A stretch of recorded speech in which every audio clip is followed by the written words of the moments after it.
In front of me is Tecno Pova Neo 2, and today I would like to show you how you can add a password to Google Passwords Manager.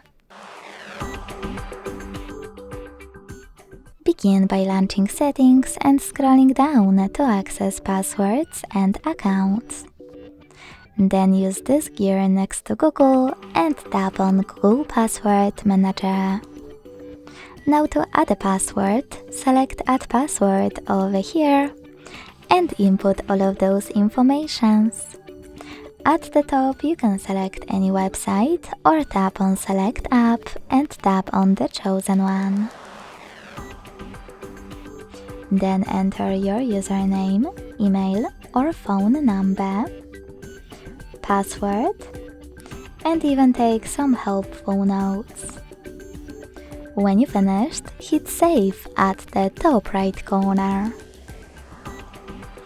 Thanks so much for watching. If you enjoyed this video, don't forget to leave a like, comment and subscribe.